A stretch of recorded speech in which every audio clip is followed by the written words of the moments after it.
Welcome to the Employee Safety Orientation Training Program. As a temporary staffing services employee, safe work practices must be a priority every day.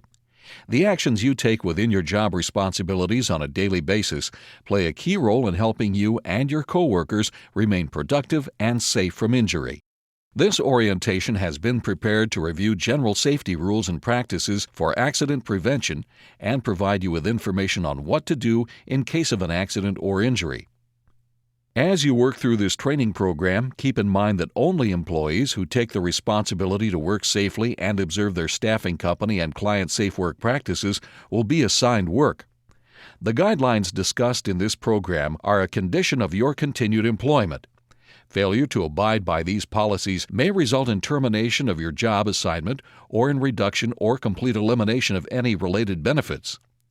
Following this program, you will be required to take a short quiz, which reinforces the important elements of this training. As a temporary staffing services employee, you may be given work assignments under the supervision of various clients at any number of locations. Your compliance with the safety rules and job site safety practices associated with these assignments will ensure your safety and the safety of your coworkers. This team approach to accident prevention and safe work practices will help create a working environment that promotes safety and health and maintains the professionalism that you and our clients have the right to expect. It is very important that when you are working at an on-site client location, you only perform the job duties that have been approved by your staffing company representative. Any variance from these duties must be approved prior to you doing them. Many unnecessary injuries occur to temporary workers who've been asked by on-site clients to perform job duties outside the scope of their approved assignments. Examples of these tasks include operating forklifts, running machinery without proper training, or filling in for another worker while they do another activity. Contact your staffing company representative immediately if you are asked to perform duties other than those specified by your assignment. Accidents are defined as unplanned events that interrupt production of service resulting in bodily injury, property damage, or loss of time. 90% of accidents are caused by one of the following factors: safety rule violations, deliberate acts that violate safety rules, and acts resulting from not knowing the safety rules. Some of the most common injuries that occur in the temporary staffing industry include exertion injuries, strains, amputations, fractures, cuts, and abrasions. These injuries are often the result of being struck by falling objects, using improper lifting procedures, using improperly guarded machinery, and material handling accidents from metal items, boxes, barrels, and other containers. As a temporary employee, it is your responsibility to recognize unsafe conditions in the workplace and take preventative measures to avoid injury. Following workplace safety and health rules, using proper lifting and material handling practices, wearing appropriate personal protective equipment, recognizing slip, trip, and fall exposures, using hand and power tools correctly, and knowing emergency procedures are just a few of the defenses you can take to prevent injuries on the job. Preventing accidents takes a team. For the team to be successful, it is important for you to notify your on-site client supervisor and ask for instructions if you are unsure of any job task that you are asked to perform. Also, be sure to notify your on-site client supervisor if you have questions, notice an unsafe condition, or if you observe another employee engaged in an unsafe act. Before beginning work at any client site, it is important to know the rules for working safely. Never take risks. The best approach to doing any job is the common sense safe way. Prior to arriving at the client site, it is important for you to know the general safety rules that will be enforced on every job assignment. These include: horseplay is not permitted on the job site. Do not take any unnecessary chances or work under hazardous conditions, such as operating machinery that has missing guards or removing guards from machinery. Use of cell phones, including texting, is prohibited while operating vehicles while on the job. Smoking is not permitted anywhere on the job sites except in designated areas. Drinking alcoholic beverages prior to or during work hours is prohibited, as well as the use of illegal drugs or prescription medication that may interfere with job tasks. Always work at a speed that is consistent with safety. Keep yourself rested and in good physical condition to do your job. Use the handrails on stairs and other elevated places. Always inspect tools and equipment before use and report any defects or damage. Work clear of suspended loads. Obey warning signs and tags. Do not enter confined spaces, chambers, tanks, or other similar places that receive little ventilation unless it has been determined that it is safe for you to enter by your supervisor staffing company representative. In addition, operate only the machinery or equipment you have been authorized and trained to run safely. Remove jewelry such as rings, identification bracelets, necklaces, and so forth. And restrain long hair and loose clothing before performing any work that involves climbing, material handling, or operating mechanical equipment. Never reach over moving parts of machinery or equipment. Report to work in appropriate clothing suitable for the type of work you will be performing.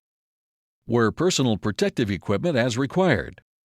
Common sense, health, and sanitation rules must be observed for the welfare and consideration of other employees. Always turn off all types of mechanical equipment when it is not in use. Try not to work alone. However, if you must, tell someone where you are and how long you will be. Before leaving any job, be sure it is in a safe condition and keep in mind that all safety regulations will be strictly enforced. True or false?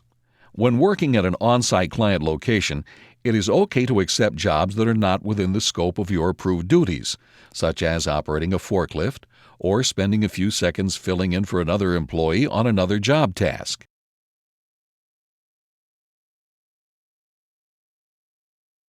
Now that you are aware of the general safety rules that will be enforced, let's take a look at some specific safety practices that apply to keeping you safe while working on job assignments. Exertion injuries from lifting, pushing, pulling, twisting, bending, and turning while handling materials resulted in approximately 30% of injuries in the workplace. Proper lifting techniques are critical to reducing your exposure to these types of injuries. Some of the factors that can cause serious back injuries when lifting improperly include twisting and turning too much during a lift, move, or transfer, lifting more than 40 to 45 pounds unassisted, reaching or stretching out of your work zone, and using an improper grip on the load you are moving. When lifting objects, body posture and positioning plays a key role. The safe lifting zone is an area within the body located between the mid-thigh and chest. Lifts should be made within the safe lifting zone whenever possible. In addition to lifting objects within the safe lifting zone, remember to always lift material using the strength of your legs and not your back. When lifting an object, always practice the following safe lifting techniques. Move in close to the load. Bend at your knees, not at your waist. Keep your back straight and avoid unnecessary twisting. Hold the load close to your body and lift the material using the strength of your legs, not your back. If the material weighs more than 40 to 45 pounds, do not lift it. Rather, use a mechanical aid such as a dolly or team lift with someone who is of equal strength. True or false? When lifting a load, keep it away from your body.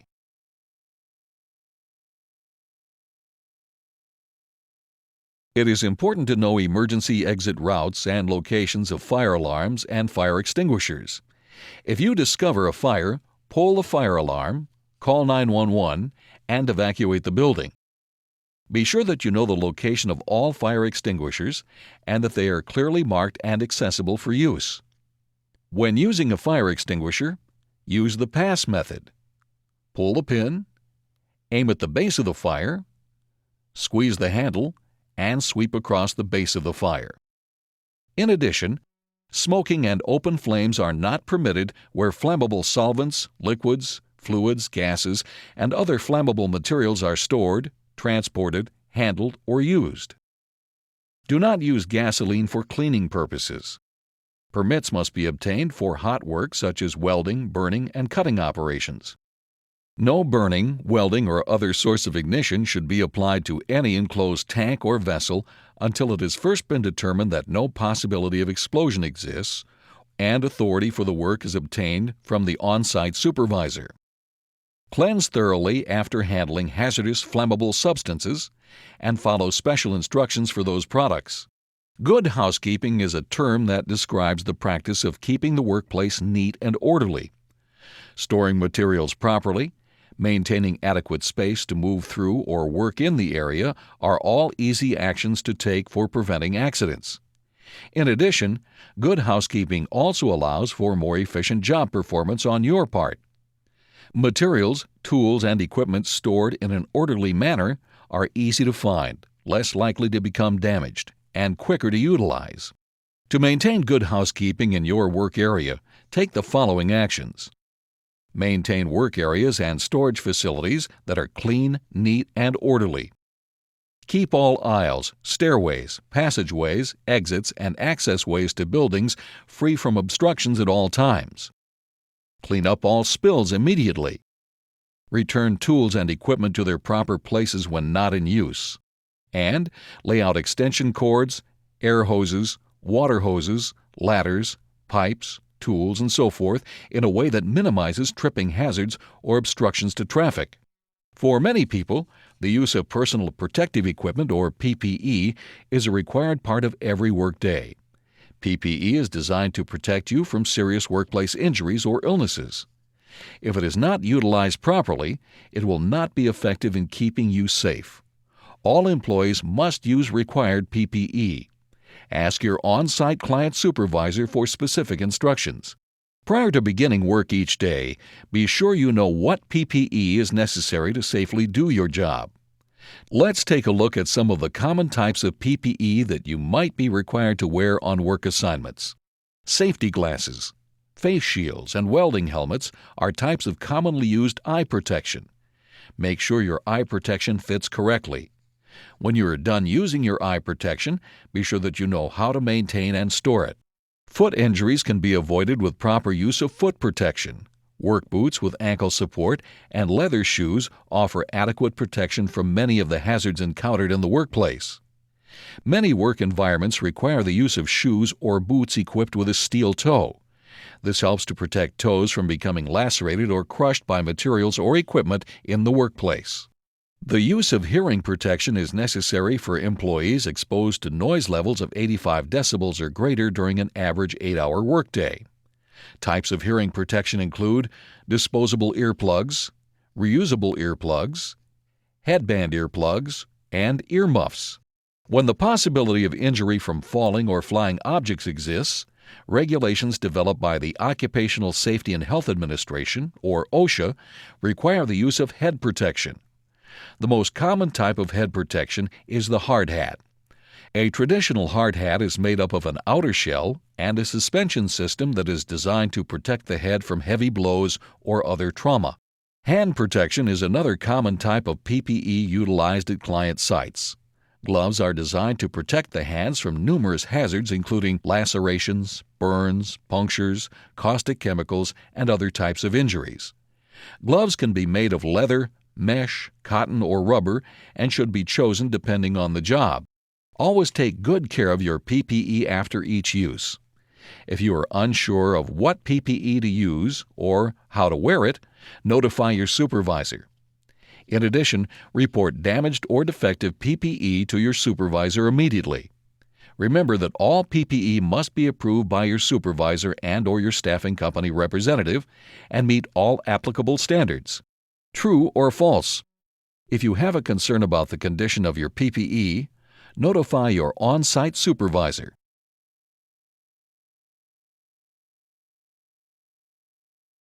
The Hazard Communication Standard, or HAZCOM, was created by OSHA with the intent to protect you from accidental contact with chemicals.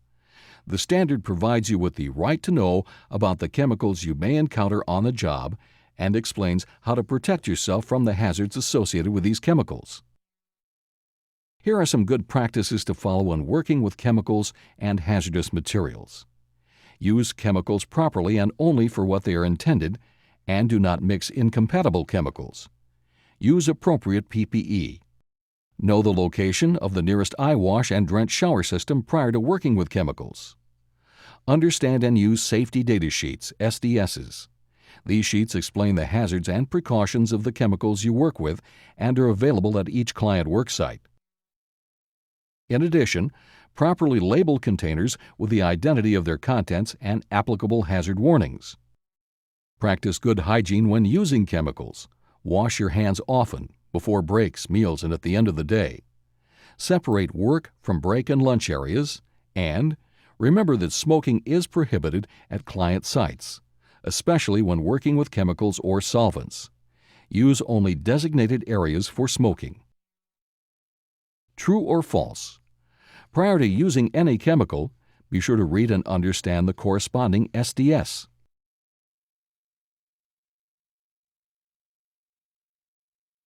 Do not use any vehicle for work purposes without written permission from your staffing company. Specific driver training will be provided if you are assigned to a client with fleet operations. We will provide you with training on basic driving principles, and specific training will be covered by the on-site client. When using company vehicles, remember that cell phone use and texting are prohibited. Human blood and other bodily fluids are considered a hazard because of the risk of bloodborne pathogens, which are microscopic organisms present in blood and other bodily fluids that have the potential to cause disease. Hepatitis B, C, and the human immunodeficiency virus, HIV, are all types of bloodborne pathogens. They can enter the body of another person through open wounds, the eyes, nose, and mouth, or from a puncture wound where a sharp instrument carrying a bloodborne pathogen penetrates your skin. If you encounter any of the substances that could present an exposure to a bloodborne pathogen, take the following steps immediately to protect yourself. Use personal protective equipment such as gloves and/or goggles when anticipating contact with blood or bodily fluids. Treat all bodily fluids and soiled items as contaminated. Carefully handle the disposal of sharp instruments, such as contaminated equipment or first aid items like needles, scissors, and bandages during and after use. Practice good housekeeping by cleaning work surfaces with bleach and other disinfecting agents frequently and after any bloodborne pathogen exposure. Wash hands and skin surfaces immediately after any contact with blood or bodily fluids. If you have routine exposure to bloodborne pathogens or have encountered a bloodborne pathogen, be sure to get a hepatitis B vaccination. The majority of electrical accidents can be prevented. Only qualified personnel should perform repair work to electrical equipment. Remember the following simple precautions when working with electricity. Inspect equipment and cords for damage prior to use. Don't overload electrical outlets. Do not utilize or work with electrical equipment in damp or wet conditions or when water or puddles are present in the work area. And report any concerns you may have to your on-site supervisor. Lockout/tagout is a safety procedure for de-energizing, disconnecting, and shutting down the power sources to equipment so that it can be maintained or repaired without hazard to the employees authorized to work on this type of equipment. When a power source is de-energized or shut down, a lock and tag are affixed to the equipment to ensure that it is not re-energized or started up until the repair work or maintenance is completed. Should you see equipment that is locked and tagged out, do not touch the lock, tag, equipment, or controls. Only qualified personnel should perform repair work to lock out, tag out equipment or reported deficiencies. One of the most common types of accidents at client sites is slip, trip, and fall accidents. Many slips, trips, and falls are caused by unsafe actions or work practices that can easily be corrected. To prevent a slip, trip, and fall accident, one of the most important actions you can take is to watch where you're going and slow down. Move at a steady pace and don't race down halls or around corners. Other preventative measures you can take include paying attention to walking surfaces and noting changes such as varying heights, floor textures, and the presence of curbs and so forth. Watching surfaces for the presence of water or ice. Making wide turns at corners. Wearing slip-resistant shoes when appropriate. Keeping your hands free for balance and out of your pockets. Making sure that you can see over the load you're carrying. And keeping work areas clean and free of clutter. In addition, when sitting in a chair, keep all chair legs on the floor at all times. Follow your client site safety rules regarding footwear and keep the bottoms of your shoes clean and in good condition. Clean up spills immediately and report any safety concerns to your supervisor. Weather conditions can also contribute to slip, trip, and fall injuries. Throughout the year, be cautious of water, ice, or snow that may be present in your work areas. Report these conditions to your on-site supervisor immediately so they can be removed. Another type of fall exposure that can be avoided is the incorrect use of ladders. To use a ladder safely, remember these precautions. Do not work on roofs or surfaces more than 8 feet in height unless you have received prior approval from your staffing company. Inspect the ladder before use by checking the rungs and handrails for tightness and cleanliness. Immediately report damage to ladders and other supporting structures to the on-site supervisor for repairs. Metal ladders should never be used in the vicinity of electrical circuits.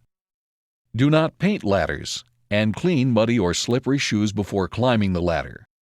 Place the ladder on a firm, flat surface and be sure that the safety feet are secure. Place a straight ladder at a 75-degree angle or a 4-to-1 ratio. When climbing a ladder, always face it and never stand on the top 2 rungs of the ladder or allow your belt buckle to go past the side rails. Injuries to fingers and hands from using incorrect or worn hand and power tools are a common occurrence. Another safety concern when using power tools is the risk of particles flying into the eyes due to using defective tools or not wearing eye protection. To use hand and power tools safely, consider these safety practices. Select the right tool for the job and don't use other tools to substitute for the tool required by the job, such as using a screwdriver as a chisel. Always wear the correct PPE for the job, such as safety glasses or goggles, especially when using hammers, chisels, punches, and wedges. Check the handle and head of every tool for tightness and proper working condition before each use. Clean and return tools to their proper place so that they do not fall from a ledge or are in a location where they could cause a slip, trip, and fall injury. And report anything that may be wrong with the tool to your on-site supervisor so it can be repaired or replaced. Emergencies due to fire, severe weather, and national events can occur at any time. It is important to be prepared and know what to do should an emergency situation occur. Be aware of all evacuation routes, exits, assemblies, and shelter areas at your workplace. Take part in evacuation drills and training sessions related to emergency situations. Do not use elevators to evacuate, and remain in the designated area until authorities give the all-clear signal. Your staffing company and its clients are committed to providing and maintaining a safe work environment for all employees. However, even at the safest work sites, sometimes accidents occur. While on job assignments, it is very important to be aware of accident exposures and procedures.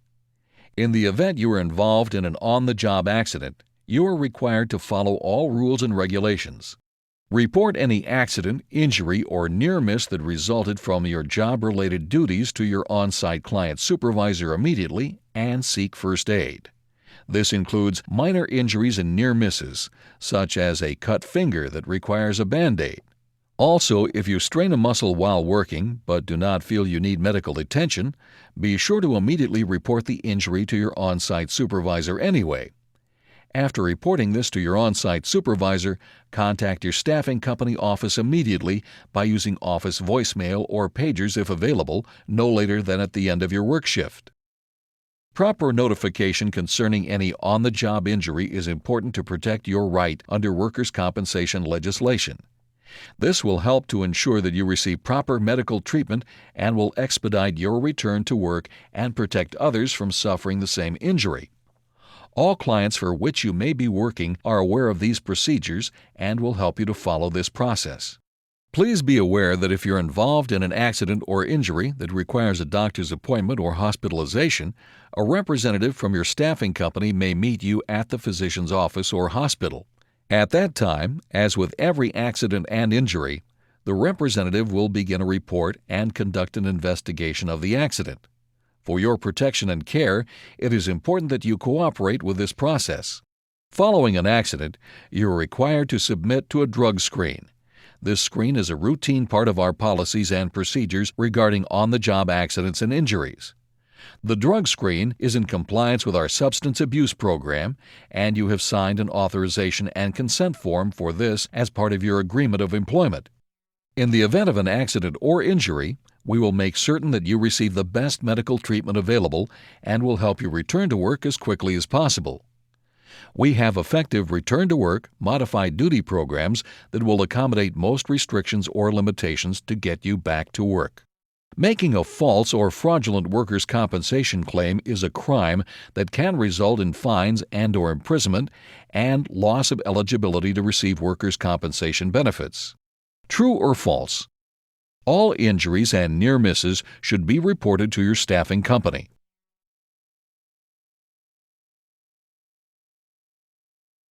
Should you need medical aid while working on a job assignment, contact your on-site client supervisor immediately. Prior to beginning each on-site client assignment, discuss with your supervisor the procedure necessary for reporting first aid injuries or emergencies. Also be sure that you know the location of emergency first aid materials, including eye wash stations. With this important knowledge in mind, let's take a minute to complete a short quiz, which reinforces the elements discussed in this training program. For those of you viewing this program in DVD format, please complete the paper version of the quiz. Once you've completed the quiz, please turn it into your staffing company supervisor. True or false? The safety practices covered in the new Employee Safety Orientation Training Program are a condition of your continued employment.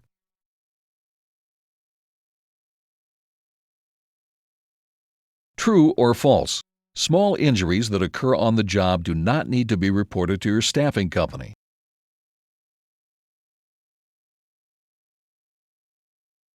True or false?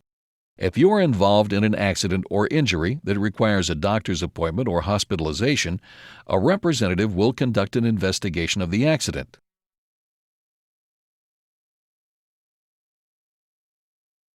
True or false? Following an accident, you are required to submit to a drug screening.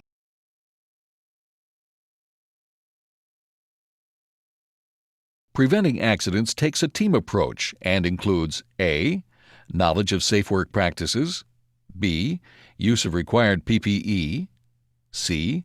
Regular safety inspections of machinery and equipment, D. All of the above.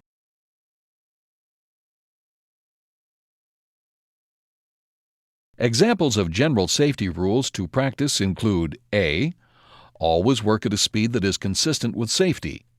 B. Inspect tools and equipment before use. C. Obey warning signs and tags. D. All of the above.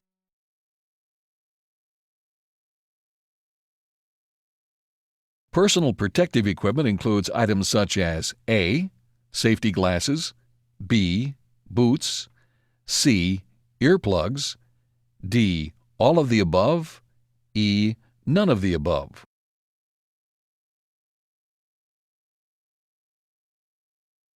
True or false? When working with chemicals and hazardous materials, it is important to understand and use safety data sheets or SDS.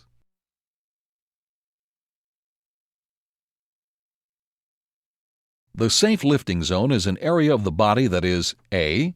Between the mid-thigh and chest, B. Between the feet and neck, C. Between the waist and shoulders, D. Between the knees and waist.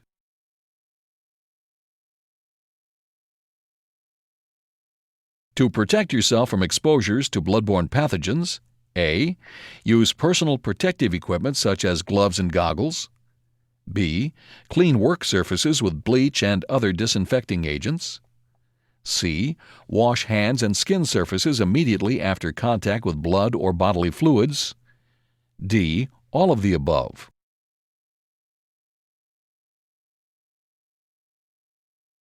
This completes your general safety orientation. Thank you for participating in this program. If you have any questions on the topics discussed in this training program, please contact your staffing company supervisor. Remember to work safely on every job, every day.